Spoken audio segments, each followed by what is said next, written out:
Welcome back to New Rockstars. I'm Jessica Clemons, and this is the breakdown of Netflix's newest live-action adaptation of One Piece. I've talked with so many different people about this live action, and justifiably, we were all nervous when we first heard about it. The list of Western live-action adaptations of mangas and animes just didn't live up to the hype, but One Piece, for me, was a little bit different. Whether it was the charming characters, kooky attitude, or just downright hot actors in it, I'm talking about Buggy. I think a lot of it is in picking the right material and never taking yourself too seriously, because then you can make something for everyone to enjoy. I really liked One Piece's live action, and I sparingly watched the anime because if you don't know, there's over 1,000 episodes. So I've requested to tackle this with my best friend Nick Murphy, who loves One Piece more than anyone I know. We'll be coming from not only two perspectives, but we'll dive into the stories behind the stories we see on Netflix, where this could be going in season 2, and clearly the differences in materials. And before we dive in, don't forget to subscribe to the other channels in the network, The Break Room and The Deep Dive, and you can also support the channel by checking out some awesome merch options over at the nerdriot.shop. I haven't said that in so long. Okay, let's get into it. One Piece follows a young pirate, Monkey D. Luffy, and his crew, the Straw Hats, as they embark on a journey to find the notorious One Piece and become king of the pirates. The first season of Netflix adaptation covers the majority of the East Blue Saga, which is basically the introduction to One Piece and the Straw Hats. One Piece is broken up into major sagas, then sub-sagas, and those sub-sagas include a bunch of arcs that work sort of like chapters. So for instance, the East Blue Saga covers anime episodes 1 through 61, where we go through a bunch of arcs: the Romance Dawn arc, Orange Town, Syrup Village, Barati, Arlong, and the Log Town arc. Though we never actually make it to the Log Town arc, the ending alludes to someone who shows up in the Log Town arc. Spoilers, it's Luffy's antagonist Smoker, a marine captain in Log Town who can control and turn into smoke after consuming the Plume Plume fruit. I break down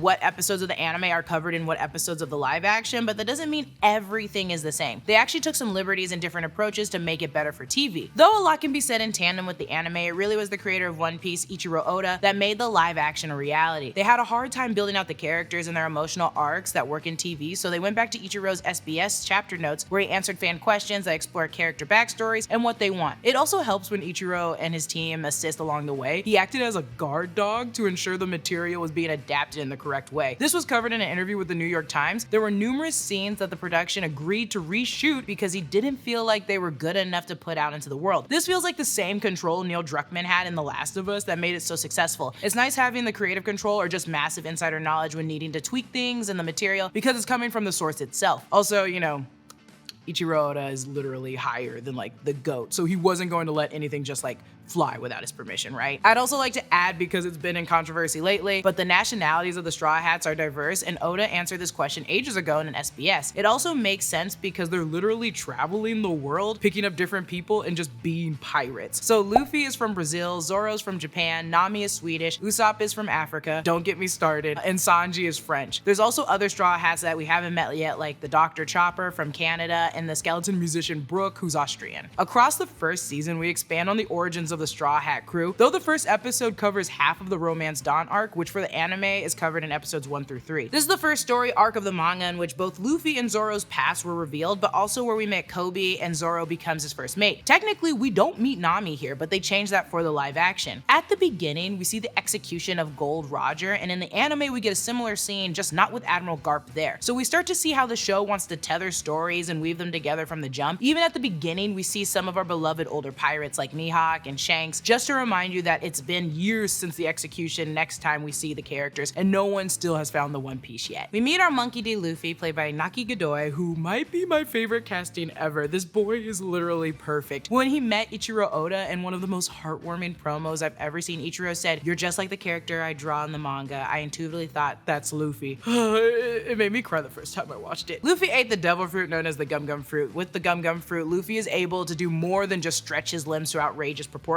Using his fighting prowess, Luffy is able to manipulate his body into almost anything imaginable. His main moveset revolves around a weapon-like arsenal, with moves like the Gum Gum pistol, where he stretches his arm back to deliver a bullet-like punch, or Gum Gum Gatling, where he throws out a flurry of punches in quick succession at his enemies. Because his body is made of rubber, blunt objects have no effect on him. Luffy is also immune to all electricity-based attacks, as rubber cannot conduct electricity. However, like with all devil fruit users, Luffy's weakness is the sea. If he was thrown into the ocean, he would simply lose all his energy and his his power. There are 3 categories of devil fruits: the Zoans, the Logias, and the Paramecias. Zoans are typically based on animals. Users of this fruit can either completely transform into the creature their fruit is based on, or become a hybrid fusion. Zoan-type devil fruits aren't limited to humans only. Inanimate objects such as swords can consume the fruit, even animals can consume the fruit, most notably done by the Straw Hat's resident doctor, Tony Chopper. Though reindeer, Chopper ate the Hito Hito Nomi fruit, which granted him the ability to turn into a human-reindeer hybrid. Logias are based on natural elements like ice, water, or like smoke. You can manipulate it or turn into those things. Logias are considered to be one of the rarest and most powerful types of devil fruits due to the almost godlike invulnerability it grants the user. Users of this fruit have complete control over a specific element affecting the environment around them. Because they can turn into the element themselves, almost any attack against them is useless. Then there's the Paramecias, which basically any other ability you see that's not animal or elemental, like Buggy's ability to split into different parts. Though we don't know the exact origin of the devil fruits, they are believed to be a manifestation of humans' hopes and desires. Even if the devil fruit user dies, the fruit itself will simply reappear again somewhere in the world. Luffy also looks up to Shanks, who leads the Red Hair Pirates. This isn't Luffy's father, but a great father figure. The Red Hair Pirates make their appearance during flashbacks around Luffy's childhood. We also learn that Usopp's father, Yasopp, is a member of the Red Hair Pirates, and I love him. Shanks and Luffy grow a strong bond. Shanks even loses his arm to the Lord of the Coast, the Sea King, to save Luffy, which sort of mirrors Chef Zeph's story in losing his leg to save Sanji, and Nami's mother sacrificing herself to save her daughters. This world is just like chaotic, horrendous parental tug-of-war, and it's like, it kills me. It's horrible. Luffy meets Kobe, played by Morgan Davies, working with Alvida. In both the anime and the live action, Kobe is presented to us as a small boy traumatized due to his captivity under pirates. Having to work under pirates goes against his dreams of becoming a Marine. Kobe is a very timid and overly cautious young boy whose conviction of his dream is strengthened after meeting Luffy. The live action does a great job introducing Kobe to the audience, following much of the original story and characterization of Kobe. The live action deviates though by giving Kobe more spotlight throughout the series. Some of the story beats differ from the original. Kobe stays true to his character and his goals of becoming a strong Marine. Kobe basically becomes a supporting character, playing the same part as Luffy just for the Marines. You let me know what you think about his continuing appearance, because I really like it. We really get a glimpse at their juxtaposed arcs as they both rise higher in their own ranks, being true to their missions and to themselves. We're watching them both like grow up from episode 1 until the end, and I really like keeping Kobe to help blow out the world, especially the Marines. Kobe begins working very closely with Marine Vice Admiral Garp, played by Vincent Reagan, who is perfect for the job. He doesn't appear until the 68th episode in the anime though, and isn't revealed to be Luffy's grandfather until episode 314. The showrunner Stephen Maeda explained, "One of the decisions that I made early on was wanting to have an antagonist in pursuit, and Garp seemed to lend himself so well to the idea. It was a change we made in order to keep the jeopardy up, and we feel like there were big stakes, and I really liked the decision because the reveal was fun and stresses you out. As I said earlier, having him there for Gold Roger's execution was good for weaving the story and picking up the pace for TV. The events of Kobe and Helmeppo training under Garp that takes place over the course of the first season of the live action actually are only highlighted in a few one-off episodes pre-time skip. It isn't until after the 2-year time skip where Kobe and Helmeppo are seen after their transformation due to their rigorous training." One-shot energy? I'll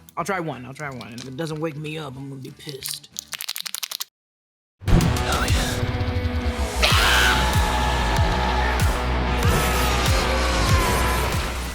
I know Kung Fu.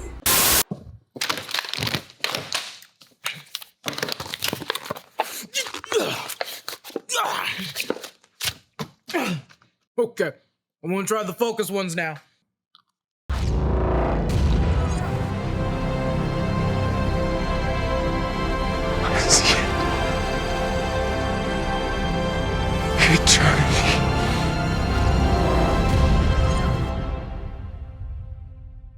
Okay, one shot is really all I need. I think they both clashed in me, and now I don't know where I'm at. Begin your transformation with one-shot energy today by going to oneshotenergy.com/new rockstars for 10% off your order. I am going crazy. I am an insane person. I have to go see a musical. I have to go sit in a theater. Oh my God. As they arrive at Shelltown, Luffy meets Roronoa Zoro, the pirate hunter, and Nami the thief, and I will call him Zoro going forward. I'm so sorry. Nami, played by Emily Rudd, is our navigator, who in the manga and anime is introduced in the Orange Town arc, the town taken over by the Buggy Pirates, where she is chased by Buggy's men after looting their treasure and a map to the Grand Line. Luffy crashes down from the sky and saves Nami, though she initially tricks Luffy into becoming her captive and turning him over to Buggy in order to steal from him further. She soon teams up with the Straw Hats in order to take Buggy down. Not far from the anime anime, Nami was orphaned and found by the Marine Velmare, who raised her and her adoptive sister Nojiko. Later in her life, we get the arrival of Arlong, who demanded a fee for everyone living in Nami's island. When Velmare used her share to cover her daughters, Arlong ended up killing Velmare, shooting her in front of Nami just like they do in the live action. Nami then begins working for Arlong's crew and made a deal with Arlong that for 100 million berries, she would buy back her village, freeing everyone, which is why she's a thief and hates pirates. Roronoa Zoro was introduced in the anime and manga, captured by Axeman Morgan and tied up in the courtyard for a month without food and water. He makes it 20 days before meeting Luffy, who unties him and asks him to join his crew, to which he says no. And in the live action, it's basically the same thing. Zoro refuses to join the Marines and is to spend 7 days to a pole without food and water if he wants to receive his bounty. Then he's freed by Luffy and asked to join his crew, into which he says no again. We also learn in a flashback his drive to be the best swordsman comes from his childhood friend Kuina. In the manga, this is shown in a single flashback during the Romance Dawn arc. Also, can't ignore Mr. 7, where it was originally just alluded to in the anime, but we actually see it here. They both agree to venture with Luffy, though it's later revealed Nami's with a little hidden agenda, but regardless, we then slide into the rest of the Romance Dawn arc and Orange Town arc and meet everyone's hot clown, Buggy.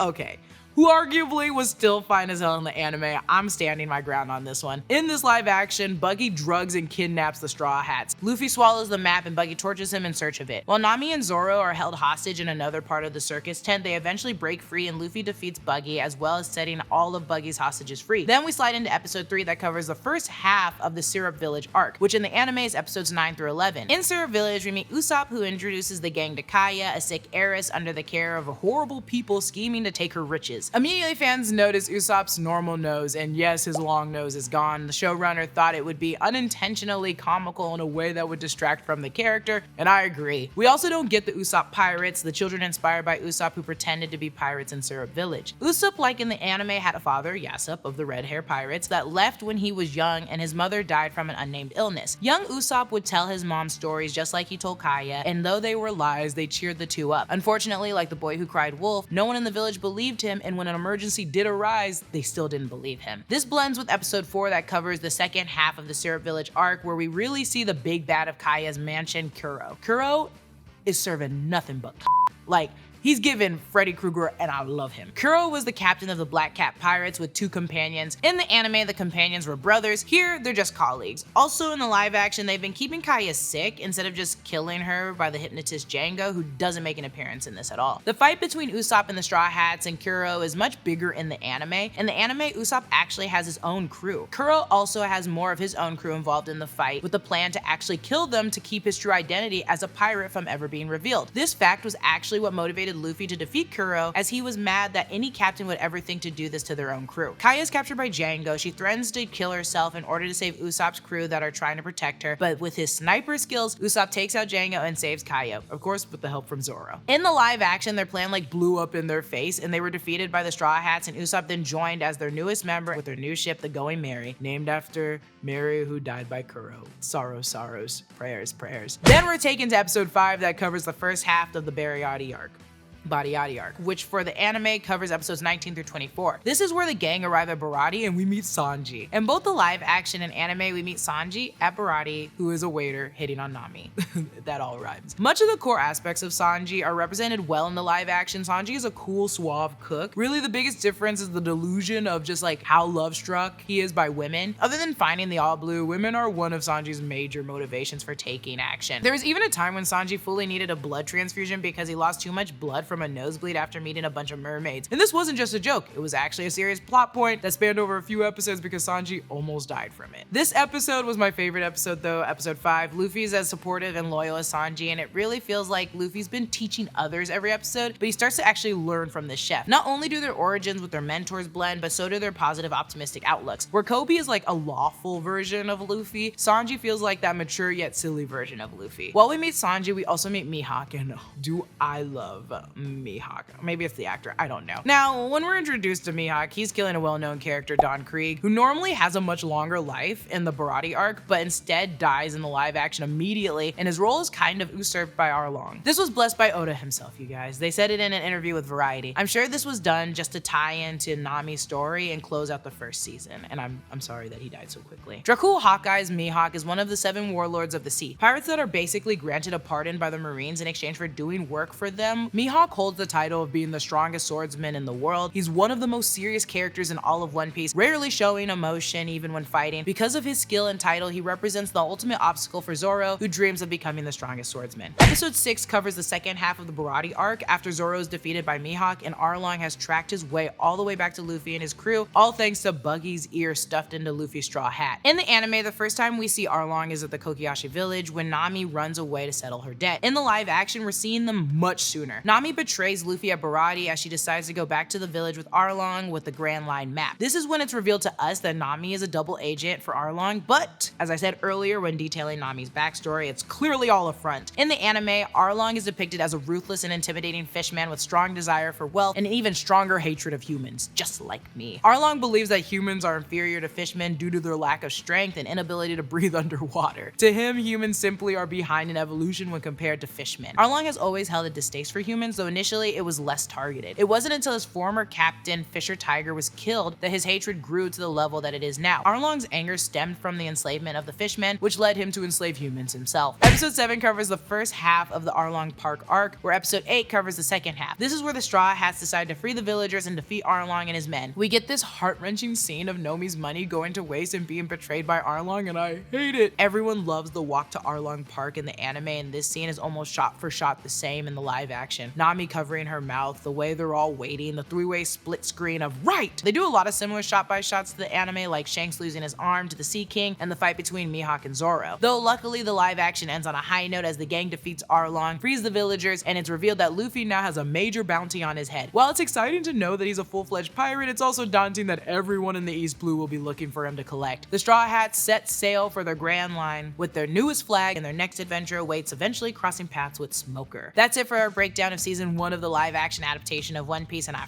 freaking liked it. I loved it. Do I think it broke the live action curse? I don't know. I have a weird relationship with the live action adaptation curse from video games to anime. I do know that this is my favorite Western live action adaptation from a manga or anime so far, and I want a second season. I need a second season. I'm so happy Ichiro Oda approved and worked so closely on it. Without his visions, we wouldn't have Luffy. We wouldn't have the years upon years of One Piece content. Follow me at Lulu_Clemons. Follow me Rockstars on all social media platforms, and don't forget to subscribe to the break room and the deep dive. I'll see you guys later. I can't do the gum. I can't do it. Gum battling?